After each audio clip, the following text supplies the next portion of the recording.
tribute. I said, this is a fight not only against the COVID, but against, despair and hopelessness.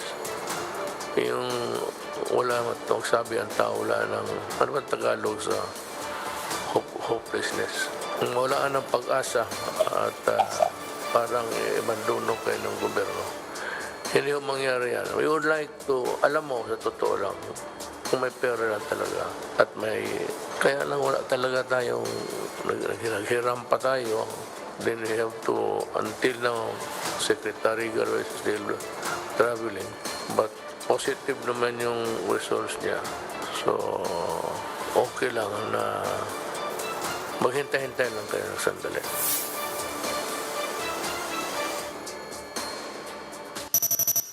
Hundreds of violators were apprehended on the first night of the extended metro-wide curfew. We'll give you the latest from the capital region live. A lot of hospitals are now overwhelmed with the recent surge in coronavirus infections. But doctors are saying there's still no need for another timeout, at least for now. Infection rates aren't slowing down. Because of this, the health department is urging the public to wear face masks even at home. President Duterte admits that the country still needs more COVID-19 vaccines, but the government is still positive that the country can achieve herd immunity within the year.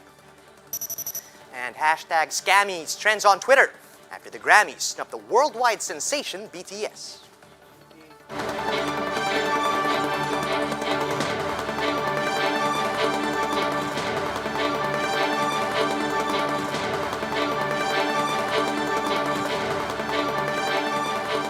Fast, focused, and fearless. Here's everything you need to know as you jumpstart your day. I'm Charles Lejano.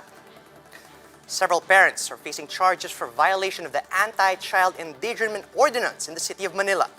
This after more than 60 minors were caught outside their homes during curfew hours. For the latest update on the ground, we have Justine Punsalang. She is reporting to us live from Manila. Justine, good morning. What's the latest? Charles, different police stations conducted simultaneous roving activities to make sure that residents are abiding by the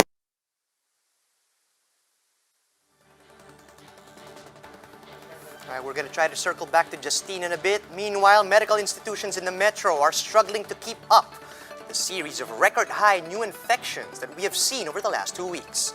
Marian Enriquez with the rest of the story. Hospitals see new surge in admissions with the fast rising COVID cases in Metro Manila. Occupancy at the Philippine General Hospital nears critical level at 75%. From 60 daily admissions in February, it now has 140 patients a day this March. More than 2 dozens are still waiting admission. We had to increase the number of beds that we have sa PGH ulit. We have to get it back. PGH spokesman Jonas Del Rosario says it's not easy to add more wards. Some staff have already been assigned to non-COVID operations, while others are under isolation. Para ngayon naman po, masanda kami dun sa gera. Pero kung wala ka ng kwartong ibibigay, wala ka ng ibibigay na rooms for them or wards para mabigyan ng problema din. A lot of private hospitals also see a shortage in nurses. Mga nurses po namin, hindi naman dumadami, kumukonti pa.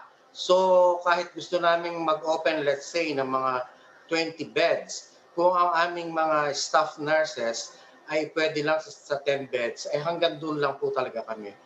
The Health Department reports an increased occupancy rate of ICU beds in several regions, with NCR at 65% and Cordillera at 71%. But nationwide, utilization rate is still under low risk at 35%.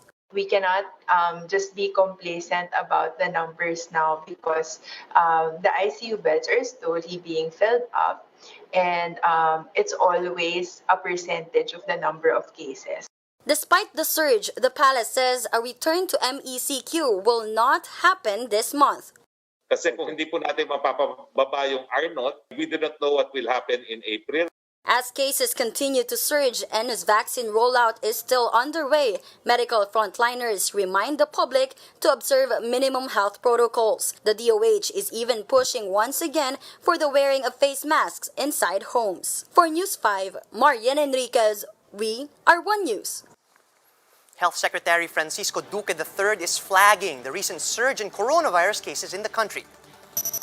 Duque says if the situation is not managed, we may even breach the July to August peak of COVID-19 cases.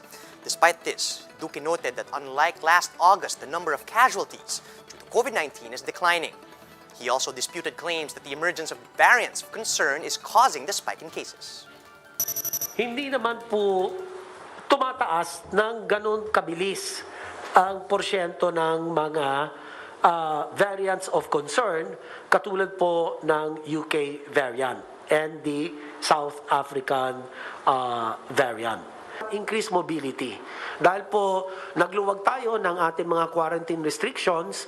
Pangalawa, binuksan po natin ang mga malaking bahagi ng ating ekonomiya at dahil po rito, ang mobility tumaas, ang transmission rate tumaas. The Health Secretary also assured the public that there are enough healthcare facilities to assist patients amid the rising cases.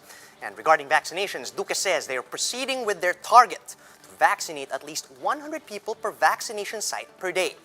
That's in order to inoculate 70 million Filipinos and reach herd immunity. It will take about 5 to 6 months to complete the first dose of vaccinating 70 million Filipinos for the first dose, sir. So nakaplano na po lahat ito, Mr. President. So execution na lang po, implementation na lang po, sir. Parang sa COMELEC na meron ng precinct, parang voting precincts, doon na lang po sila pupunta, may listahan na po doon. Lahat po ng pangalan nila. President Duterte says the government has yet to receive any of the vaccine doses it ordered directly from manufacturers.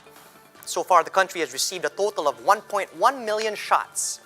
That's 600,000 Sinovac doses donated by China and over 500,000 shots given by the WHO through the Global COVAX facility. Hanggang ngayon, wala pa tayong sobra. Ibig sabihin, walang dumating except those donated. Yung ginawang donasyon lang ng China pati sa WHO. Walang bayad yun. Si Secretary Galvez pumunta ng India at maroon siyang negotiation. He says that it was a very good one and we can expect delivery in weeks. The 1.1 million doses that we have right now are not enough to cover the 2 doses needed by the country's 1.7 million healthcare workers. Still, the president and vaccine czar Carlito Galvez are holding on to their projection that at least 50% of Filipinos will be vaccinated before the year ends. Galvez says they're already working on procuring over 1 million more Sinovac shots on top of the 400,000 additional doses to be donated by China. Bigyan na po tayo ng warning order ng COVAX ng WHO na may padating na po na 979,200 na AstraZeneca this coming March 22. So yun po, kung magkakaroon po man ng delay, baka po first week ng April. At ako po ay sinabihan din po ni Dr. Rabi na mas maganda talaga na magamit po yung yung nauna na 525,600 na doses na magamit na po lahat, ma-expedite na po lahat, sabi niya. Kasi pagka hindi po naubos po yon, baka ma-delay yung second tranche ng po natin.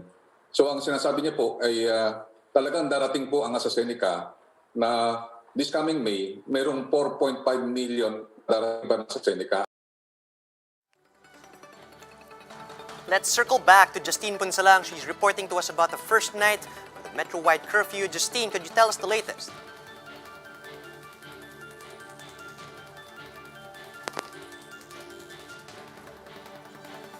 All right, it seems we're still having some trouble reaching Justine.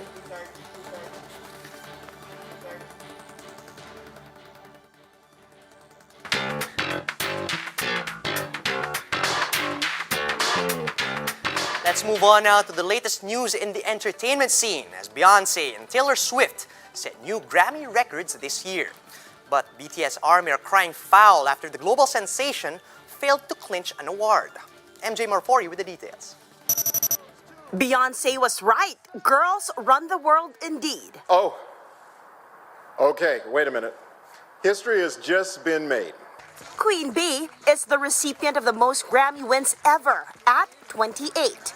Of her 9 Grammy nods, the most this year, she won 4, including Best R&B Song for Black Parade and Music Video for Brown Skin Girl.